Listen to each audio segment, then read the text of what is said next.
Pernahkah kalian melewati jajaran ruko di pinggir jalan raya yang ramai? Lalu melihat ada satu ruko yang baru saja buka usaha laundry kiloan? Dari luar, pemandangannya selalu terlihat menggiurkan. Keranjang-keranjang plastik menumpuk tinggi penuh dengan pakaian kotor.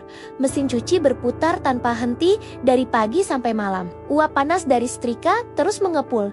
Dan petugas kasir terlihat sibuk melayani pelanggan yang datang silih berganti. Secara otomatis, di dalam kepala kita langsung terlintas sebuah pemikiran yang sangat wajar. Wah, ini sih benar-benar bisnis pencetak cuan, tinggal sewa tempat, beli mesin cuci, bayar karyawan, jaga. Lalu kita bisa rebahan manis di rumah sambil menunggu uang mengalir masuk setiap hari. Karena ilusi manis dan menjanjikan inilah, banyak sekali orang yang latah terjun ke bisnis ini. Begitu melihat satu laundry sukses dan ramai, bulan depannya tiba-tiba muncul 3-4 laundry saingan baru di radius jalan yang sama, saling berebut pelanggan yang jumlahnya sebenarnya itu saja.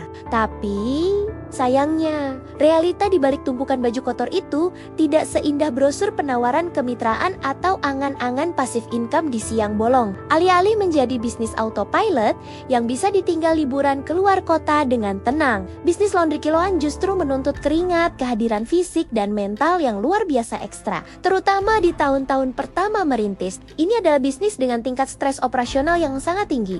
Nah, sebelum kita membedah satu persatu jebakan mautnya, coba deh kalian absen dulu di kolom komentar. Menurut bayangan kalian atau mungkin dari pengalaman pribadi, apa sih ujian yang paling bikin pusing dan menguras emosi di bisnis cuci baju ini? Apakah baju pelanggan mahal yang luntur, tagihan listrik yang tiba-tiba meledak, atau malah drama pegawainya yang suka menghilang tiba-tiba? Tulis tebakan atau cerita kalian di bawah.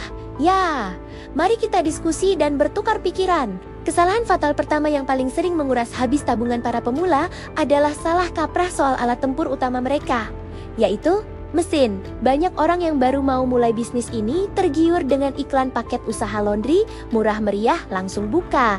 Di atas kertas, modalnya terlihat sangat terjangkau. Padahal, rahasia di balik harga murah itu seringkali ada pada jenis mesin yang diberikan. Mereka menggunakan mesin cuci dan mesin pengering dengan spesifikasi rumahan biasa, bukan mesin standar komersial atau heavy duty. Mari kita pakai logika sederhana dengan analogi kendaraan.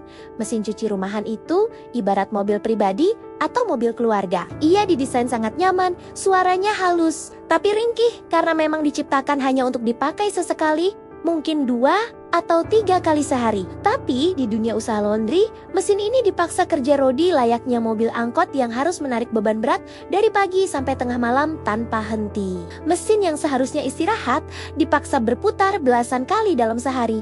Hasilnya bisa ditebak, 6 bulan pertama operasional mungkin terlihat aman dan lancar jaya. Tapi masuk bulan ke-7, mesin mulai rontok satu persatu. Error di layar mesin, karet sil bocor, hingga dinamo yang terbakar. Uang keuntungan yang dikumpulkan susah payah selama berbulan-bulan, akhirnya habis tak tersisa hanya untuk membayar ongkos montir perbaikan dan ganti suku cadang di bengkel. Kamu bukan sedang membangun bisnis, tapi sedang rutin mengirim uang ke teknisi. Belum selesai sampai di situ, mari kita bicarakan biaya siluman atau infrastruktur tak kasat mata yang sering diremehkan. Banyak pemula hanya menghitung harga beli mesin dan biaya sewa ruko saja sebagai modal utama. Padahal, bisnis ini adalah bisnis yang bertumpu pada air dan listrik. Kamu wajib mengeluarkan biaya besar untuk memasang toren penampung air ukuran raksasa.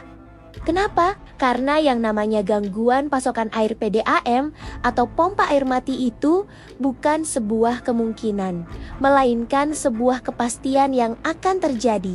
Dan ketika air mati, operasional toko tidak boleh ikut lumpuh. Kamu juga butuh biaya belasan juta di awal hanya untuk proses tambah daya listrik resmi ke PLN, karena mesin pengering dan setrika uap itu menyedot daya yang sangat brutal. Selain itu, ada satu alat yang hukumnya wajib tapi sering diabaikan.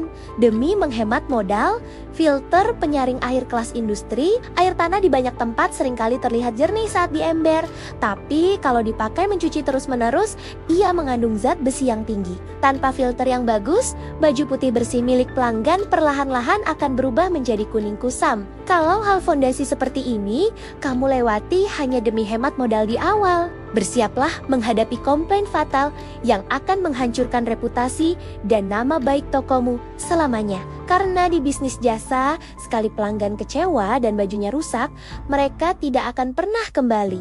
Dan buruknya lagi, mereka akan bercerita ke semua tetangganya. Jebakan mematikan selanjutnya yang sering membuat pemilik laundry jatuh miskin adalah salah menghitung harga pokok penjualan atau HPP.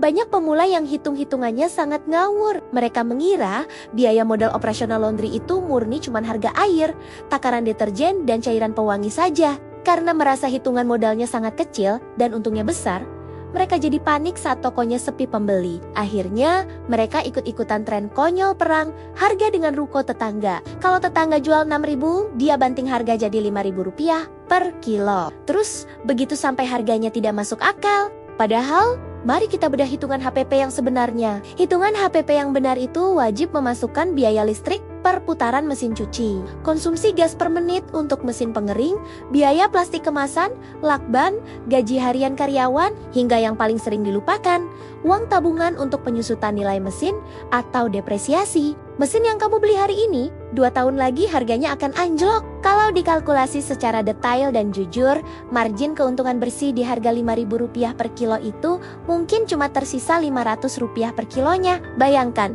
untung 500 perak per kilo. Ini namanya bukan berbisnis mencari kebebasan finansial, tapi murni kerja bakti yang menguras fisik.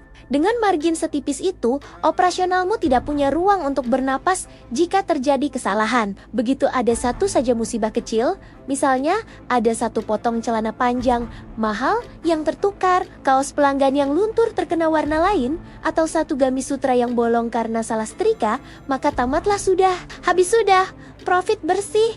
Kalian hasil mencuci berhari-hari hanya untuk membayar uang ganti rugi satu baju tersebut. Ini belum menghitung kebocoran profit dari hal sepele di dalam toko. Misalnya, kebiasaan karyawan yang menuang sabun deterjen terlalu banyak pakai filling karena mengira semakin banyak sabun semakin bersih.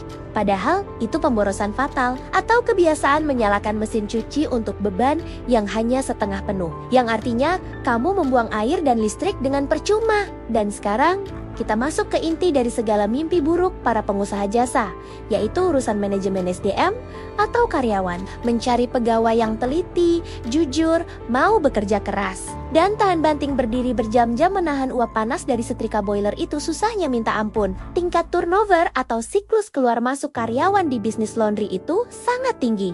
Fenomena karyawan yang hari ini merengek minta pinjaman kasbon sebelum gajian, lalu besoknya tiba-tiba izin sakit perut saat cucian sedang menggunung di akhir pekan, dan lusa nomor kontaknya sudah tidak aktif karena menghilang tanpa pamit. Adalah makanan dan sarapan sehari-hari para pemilik toko. Banyak pensiunan atau mantan pekerja kantoran yang membuka laundry berharap hidupnya lebih santai, tapi malah berakhir stres berat karena mengurus manusia ternyata jauh lebih rumit daripada mengurus tumpukan kertas di kantor. Kalau mental sang pemilik tidak siap, sering baperan, gampang meledak emosinya, atau yang paling parah, gengsi untuk turun tangan, ikut memeras keringat menyetrika saat karyawannya mogok massal, maka denyut nadi bisnis ini dijamin akan langsung berhenti seketika. Pemilik laundry di tahun pertama harus punya mental ban serep yang siap mengerjakan apa saja, dari menyikat, kerah kemeja sampai mengantar cucian ke rumah pelanggan. Kesimpulannya, membuka usaha laundry kiloan bukanlah sebuah skema ajaib untuk cepat kaya dalam semalam.